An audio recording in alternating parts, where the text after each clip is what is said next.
We're past that. They can't write down their biometrics to give to someone else. So let's improve security. Let's really step up and innovate in this industry.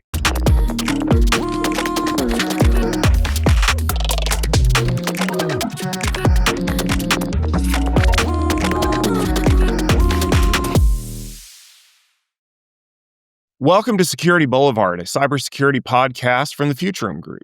Each of our episodes discuss a variety of topics within cybersecurity and the technologies that drive it.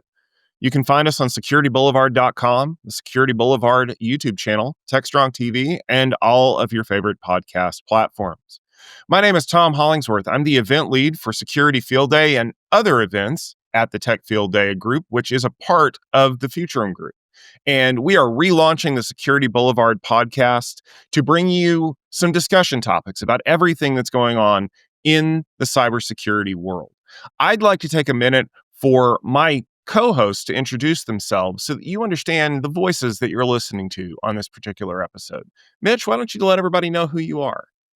Great. So we're starting with the A's. I'm Mitch Ashley, and I lead the analyst practice for software lifecycle engineering, which you might say, well, why is he on a security podcast? Actually, I've been in security since the late 90s and developed security products that operated in the federal government in the security sector. But also my life has been about developing products, creating products for the internet, SaaS services, et cetera. And I actually cover the software security, supply chain security angle, working with my compadre and friend, Fernando Montenegro. Perfect segue, and stole my thunder on us working together, but that's perfectly fine. So I'm Fernando Montenegro. I lead the broader cybersecurity and resilience practice here at Future, and I have the gray hair that have been around cybersecurity for a very long time. Right. And yes, this is an opportunity to have a broader conversation on all things that are happening in terms of technical and organizational and cultural security and whatnot. And kind of like Mitch, I've been around since the 90s as well. And the difference is that you don't want to see code that I write. I see Mitch's code, it's really good. My code, no. All right. And you're probably wondering, well, why is Tom hosting this podcast? Well, I'm very similar to Tron. I speak for the security users, the practitioners out there who are facing the day-to-day challenges that my distinguished colleagues here are researching and reporting on. And I've spent a lot of time over my career involved in security, working with solutions and trying to make them work, which is probably why, unlike Fernando, I just don't have any hair left. And so the idea behind what we're doing here is we want to explore some of these topics a little bit more in depth. Let's be fair. You don't need another podcast that just recaps all of the breaches that happened this week. That first of all, that episode would be like 2 hours long. But more importantly, it doesn't get into the why and the how and the understanding behind all of this. So while there may be some news things that we bring up from time to time, we're really going to kind of dive into topics around cybersecurity and spend, I don't know, maybe about a half an hour discussing one or two of them and giving you a better understanding so that you can understand how to go along with your day. Speaking of the day, one of the things that I love to do is I like to go find some of the weird, wacky days because every day of the year has something associated with it. And in case you were wondering, today's National Chewing Gum Day, which I was told by our wonderful podcast producer, Corey, that if I chewed gum on this episode, that he would fire me. So, Corey, that one's for you, buddy. Also, it's National Hot Mulled Cider Day, which I figured would have been a little bit deeper into October. But, if you want to have a glass of something warm and refreshing while you listen to this podcast, go for it. I kind of want to start off with a fun topic here, because if you're listening to this because you were subscribed to the Security Boulevard podcast channel before, you know that it's been a little bit since our last episode came out, probably about 18 months. But even before that, the face of cybersecurity has really changed over the last, 4 or 5 years. Basically, since the pandemic, it feels like someone put their foot on the gas and we haven't slowed down since. I kind of want to throw this to my co-host. So I'm going to start with you, Fernando. What was one of the biggest changes that you've seen over the last 5 years in the cybersecurity landscape? I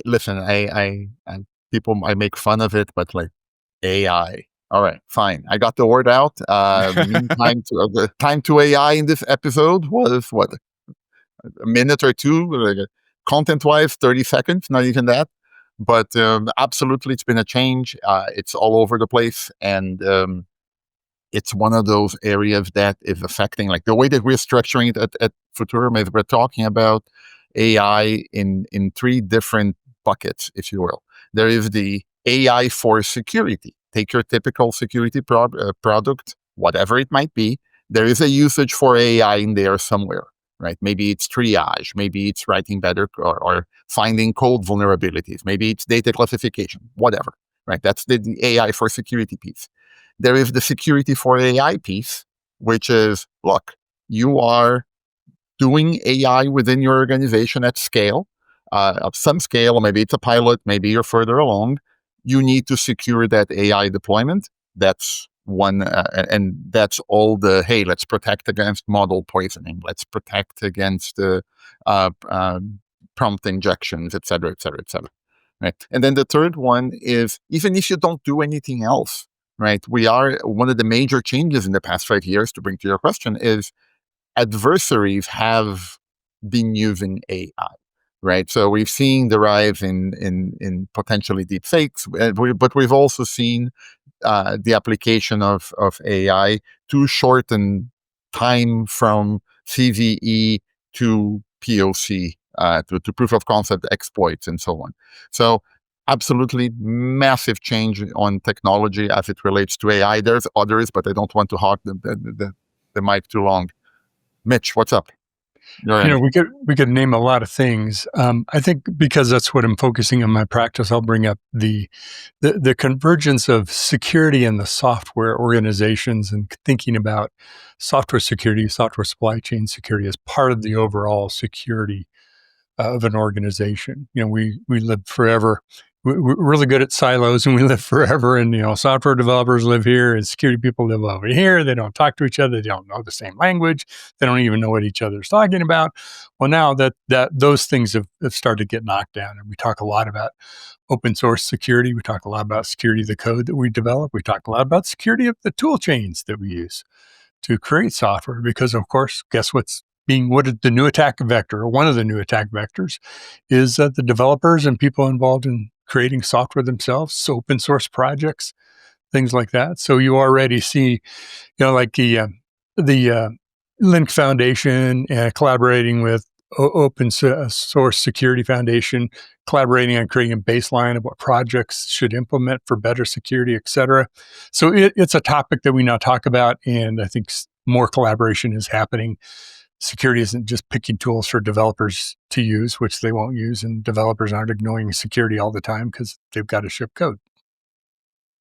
I'd say those are both really good. And yes, we've seen that huge evolution. For me, I think the biggest one is empowering users to be more secure.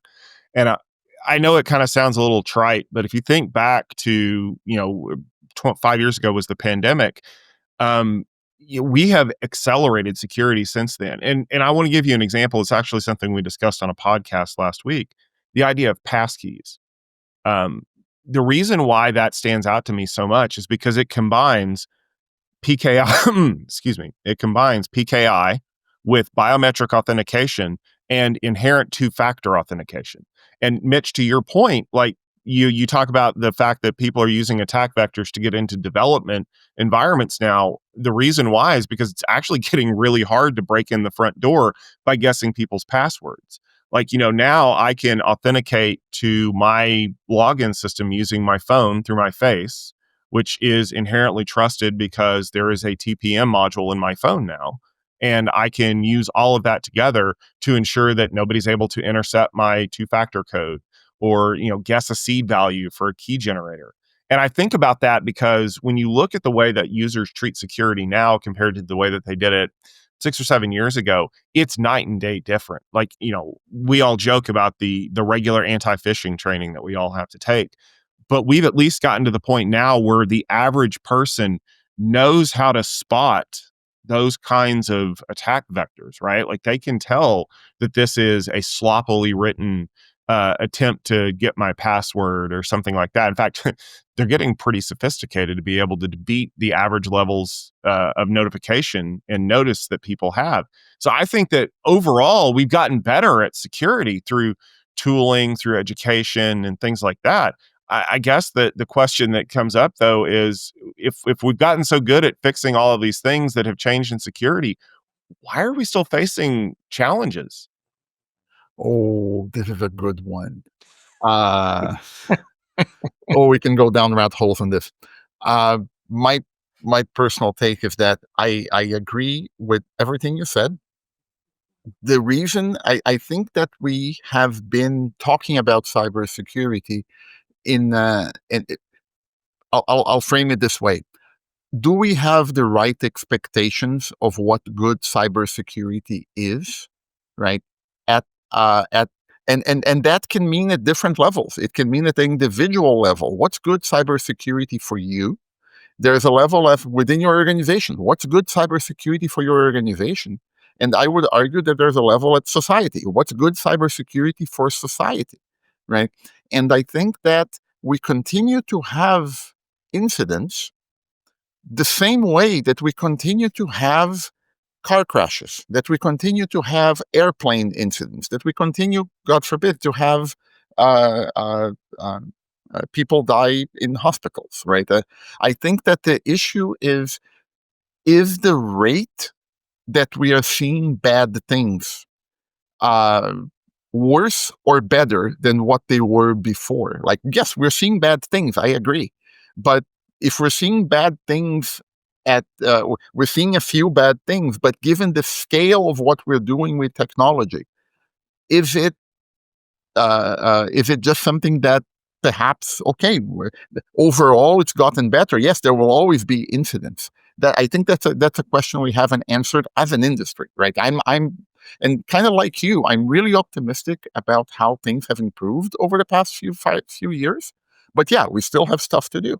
But yeah, the broader point to me anyway is that we will if we expect a very low or zero or rate of cybersecurity incidents, that's an unfair burden on the industry, and that's going to set us up for failure. I think that the biggest problem we've seen so far is that you and Mitch and I, we've all had and others, like we've all been deploying this, but what are the expectations that our end users have of us? Right? If they expect us to be perfect, oh my goodness, we are going to fail miserably. Sorry, that's No, I agree with you number one. I agree with you about the frequency of incidents. Matter of fact, reporting a new incident is really kind of nonsense. That happens so frequently and people don't respond to it anymore. Who cares whether this bank had an incident or this whatever grocery shopping chain had one? It happens every day. It happens so often people don't pay attention. That's not news. What's news is somebody implementing something new that might help with it, might help address it. You mentioned passkeys, Tom, which is a great example of that. And I think I don't think we're there yet, but we're starting to reach a level of, damn it, somebody has to do something about it, right? And it may be an inconvenience for people, but it's something we have to do. Who didn't know 20 years ago that passwords were extremely insecure? And that just ratcheting up the algorithm slightly to lengthen the password or require special characters and numbers and blah, blah, blah. That wasn't even, that wasn't even a patchwork or sticking your finger in the dike, right? It really, yes, that's marginally helpful, but that's not really the problem because people can get access to those passwords using a password manager. As you mentioned, you just had one password on the security field day that you just had, who's got a really great browser plugin that makes it a little easier, a little less cumbersome to put passwords into your system. We use passkeys now. We see things like I mentioned earlier of software projects starting to require certain security standards before they submit them. There's also some discussion now around MCP, Model Context Protocol, within the AI world. We see exploits happening. It wasn't like anybody didn't know those were going to happen. We knew there were security issues in the standard, but it got adopted quickly. People are starting to respond to address that. So my point being, Tom, is I think the days of we're going to train users, and we're going to solve the problem by having more informed and better acting users. Users are not the problem. Yes, if they write passwords down and share them, okay, but we're past that. They can't write down their biometrics to give to someone else. So let's improve security. Let's really step up and innovate in this industry. And I think you're right. The overall tenor of security has gotten a lot better. And to Fernando's point, I think one of the reasons why we're hearing that there are more and more breaches is because we're getting better and better at finding them, right? Like even something as ridiculous as the SolarWinds hack, like we may not have caught that years ago. And this time we at least knew what to look for, and we found it relatively quickly, and Mandiant was able to report on it, and the loopholes were closed. But that's good, right? Like if we're detecting more disease, we can cure it. Even if we don't know how to cure it now, we can cure it in the future. And I know that people feel like it's a never-ending drumbeat of, oh crap, here's another breach, here's my data. I'm sure you guys are in the same boat that I am. I have enough free credit monitoring from all of these breaches that like my great grandkids will have free credit monitoring forever. But to me, I think the real trouble is that with our hyper-connected world, a breach has the capability of causing so much more damage. And like, something as stupid as, oh, well, they were able to get access to the service account that's a member of the backup operators group in Active Directory. Oh, which by the way, has the ability to read everything in the organization. We've started having to shift our thinking in security less about keeping people out than keeping people from moving once they get in. It's that old mentality of there's a building on the University of Oklahoma campus that was built in the 1960s. And one of the quirky things about it is that the stairwells that go from the first floor to the fourth floor don't connect to the stairwells that go from the fifth to the ninth floor. And I asked somebody about that one time. I'm like, why would you do that? And they said, oh, well, when this building was built in the 1960s, there was a real chance there was going to be a riot on campus. And so you can go into the upper floors of the building and completely lock down that floor where the interchange happens, and you can be protected. Nobody can get up there. Like the sides of the building, the first floor, four floors look like a concrete bunker. I'm like, oh, like I guess I've never had to think about that as a security practitioner. But that's where we're at now with things like zero trust and other security paradigm shifts. It's no longer about, oh, well, Fernando, once he has the right password to the VPN client, he can get in and do whatever he wants. Now it's like, if something were to happen to Fernando's user ID, how can I create a system so that nobody can jump through all the right hoops to, I don't know, steal our research or something like that? Like we've literally started thinking about that. And it feels like that's a huge projection into where security is going to go. 100%. And I argue that I go back to what are the expectations we're asking people to do. If like I'm not sure if any of you play sports, right? Or if any of you have done martial arts or whatever, right? But you can still win a fight in martial arts while taking blows, right? And as you practice in martial arts, I say this because I did karate for a few years, right? You train to be hit, right? And you win by, yes, you absorb that hit and you keep going, right? I think about that a lot in the context of what we're doing. Tom, it's exactly what you said. It's not about game over because Fernando's password has been compromised or Fernando's token has been stolen. It's, does our organization have the necessary defense in depth and monitoring in depth and response at the right time scale to handle, hey, Fernando's account was compromised. Oh, look. Now somebody is looking at what repos Fernando have access to. Oh, look, they've done a few commits, adding a call to a JavaScript library that doesn't really belong here. Oh, look, that now they push this to production, right? The expectation that we are going to completely avoid the problem in the first place and we're done, that's something that we need to change. And I think that goes back to the comment I made earlier, is what expectations are we training non-security professional, non-security team members or colleagues or executive leadership, right? Minor rant. One of the words that I dislike is the word ransomware, right? I'm on record saying this. I think that back then, like 5 years ago, 10 years ago, whatever, right? If I told you that you have ransomware, that you had malware, you would buy anti-malware software. If I told you had spyware, what would you do? You'd buy anti-spyware software. If I told you now that you have ransomware, what do? The expectation is you buy anti-ransomware software. Guess what? There is no such thing. Ransomware is actually a multi-stage extortion campaign by sophisticated actors against your organization. You cannot expect security teams to handle this by themselves. You need the cooperation of everybody else in the organization. Sorry, again, I rant too much. But to your point, you're absolutely right. It's about, okay, we defend the user here, but we understand what's going on along the way and we respond along the way. Thank you. Off the soapbox. No, I think it's a good soapbox to be on because it terminology matters, right? Because if you talk to somebody old enough, they're like, "Oh, well, my computer has a virus." We don't really get those anymore. Like the technology for exploitation has evolved, right? And ransomware is different than a BitLocker, which is different than some kind of another malware function that is not designed to encrypt your data and steal your money. But look at something as advanced as Stuxnet. Like they didn't want money; they wanted to wreck stuff.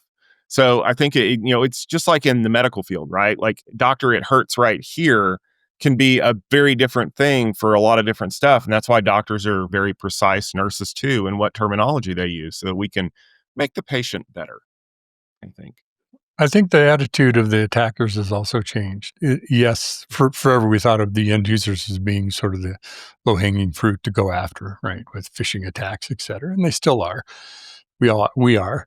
But it's also recognizing, you mentioned SolarWinds, right? If I can find attack vectors that once I'm in there, I get everywhere. Yes, it's like getting access to the directory. If I can get somebody's system level admin account, I can move laterally, get access to the directory. Well, there's other vectors like that too. If I can get into your tool chain in your software development cycle, which is what happened with SolarWinds, is now I can ingest code that I want to put into your code that gets distributed with your software out on the internet. So that was a bellwether event, not just because it was widespread and that it affected a lot of customers. It was a bellwether event to show that, the software creation process is a great attack vector, because if you can get in there, now you can get everywhere. Same thing for open source projects. If I can get embedded into an open source project, easy to do. Also, there's injection attacks now with AI that they started implementing libraries, open source libraries for typical packages that often get misspelled by an LLM when generating code. Suddenly you're linking to a library that you thought was the right one, but it's not because it got typo squatted. So we're in a world where the attackers aren't just looking for the easiest way to get in. They're also looking for ways to get the farthest reach once they're there. And that's also important for us to consider. So it's a multi-vector problem, if you will, that is changing continuously.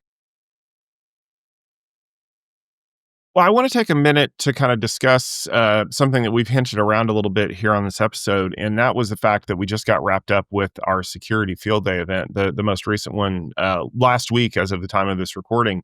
And it was funny because a lot of these things were discussed during the event. We talked to 1Password, and they talked about the way that they're looking at doing identity management and security. And it's funny because like everyone knows 1Password as the password management people, like the vault, and they actually spent more time talking about other stuff, which I thought was super fascinating. We talked to SquareX. They make browser plugins, which you think, oh wow, we're going back to Flash, huh? No, these are things that actually can prevent, Wolfgang Gerlich, one of my friends, was saying, my biggest problem is that people install these, BHOs and things like that can then read the in-memory contents of your browser and be able to strip passwords and user IDs and things out of there. And I'm like, oh crap, that's the serious stuff that people are going after. I think that the value of having these regular events like Security Field Day is that we can continue this conversation about what it means to be secure, and not only that, but hear from companies that are trying different new things. Like Nile Secure is a company that has been a part of some other events that we've done in the past, but like they're coming in saying, hey, we do security, we can help secure your stuff because you don't have to worry about your network anymore. Like we'll do all of that for you and include security functionality on top of it. You know, are you gentlemen hearing anything in the industry that would make you think that, people are still out there trying to solve these problems in a novel way? Kind of to Mitch's point from earlier, it's like, why am I making this tool if nobody's going to use it, kind of thing. I'm going to just jump in and say I've participated in some tech field days, security field days. I think Fernando has as well. What is super interesting about them, and I'm not just saying this as a company person, but what's super interesting about them is they aren't your standard sales pitch. They're not your demo from the field engineer, field CTO showing you what the product does. They're there talking openly about what sort of the latest advances are, what they're working on next, because they want feedback from the audience. They want feedback from the people, the delegates that are there. They want feedback from the people that are watching. So if you want kind of the closest thing to inside information, really inside, but you're not going to get in your standard conversation for your sales rep and your field engineer to go find the person who can have this conversation with you about what are you doing about identity when it comes to password management or passkey management or device identity management. This is a great place to find it. So I would highly recommend people step in because that's the kind of thing you will hear on Security Field Day. Yes, commercial. Yes, self-interest. But I really do believe that. I wouldn't say if I didn't believe it. Oh, thank you for that plug, Mitch. Listen, I think I'm on record saying like the amount of fanboyism that I have over Tech Field Day more broadly, like it really has defined my career. Like let's leave it at that. And then like Tom heard this before when we were together, but yeah, I've been listening since the very, very early days, and it's a phenomenal event precisely for those reasons, Mitch. And Tom, you bring up some of the areas that presented at the last one. Yeah, absolutely. We're seeing this evolution.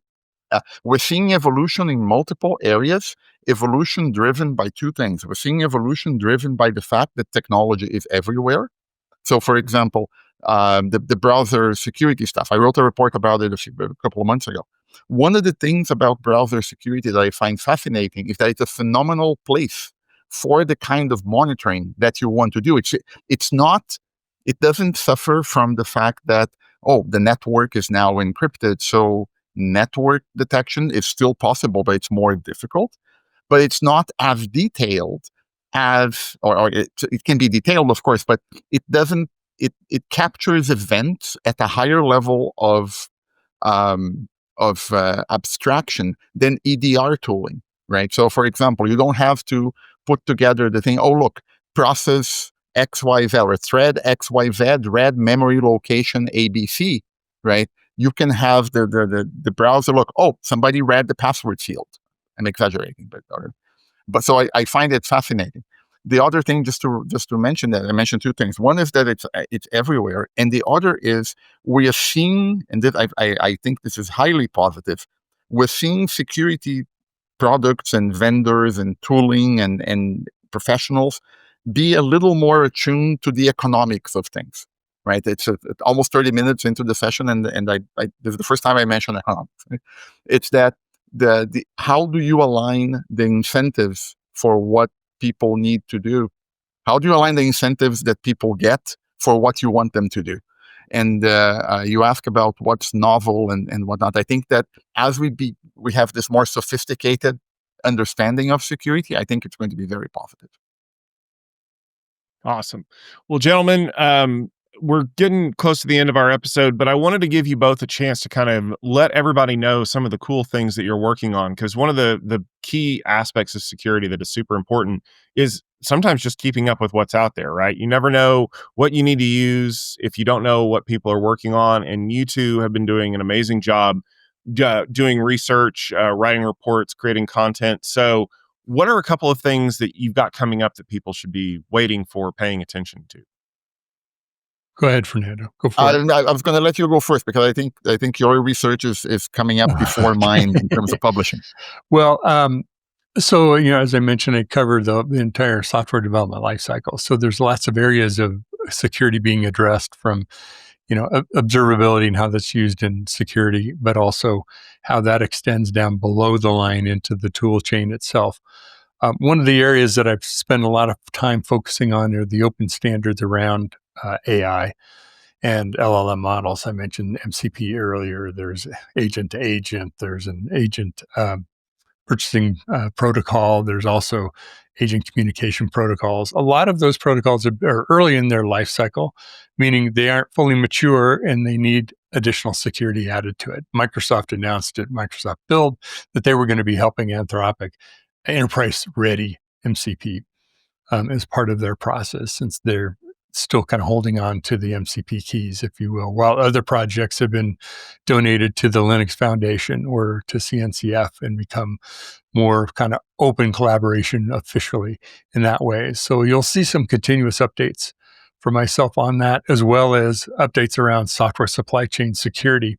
I have a report that's just going to be coming out that is showing, and this is something I said early on, is we see the greatest innovation in AI being applied in the developer world. That's where software is being crafted. It's where natural inclination to adopting new technologies are what software developers love to do. Most do anyway. But we will see incrementally more and more AI show up in different products down the software development lifecycle, including security products.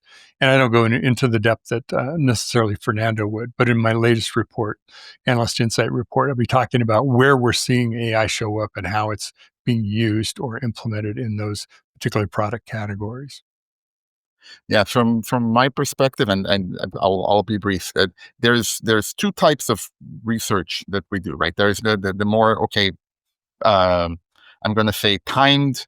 Okay, what's the topic for this month, kind of thing. I'm just wrapping up a report on software supply chain security, so Mitch is going to get that for peer review very shortly, right? Where we are touching on some of these things, some of these trends. Like one of the areas I'm particularly curious about is where are we on software supply chain, like the difference between what do you need as a producer of software versus what do you need as a consumer of software, for example, right? And everything that flows from there, software bills of material, and on and on and on. That's one type of report. Another one that we're working at within Futurum, we have yes, it's a plug. We have the Futurum Signal, right, which is a new type of report that we're doing. So I'm working on a Futurum Signal report on security operations platforms, right? I'll leave you with that for now, but it should be coming in early November. I think that's when we're publishing.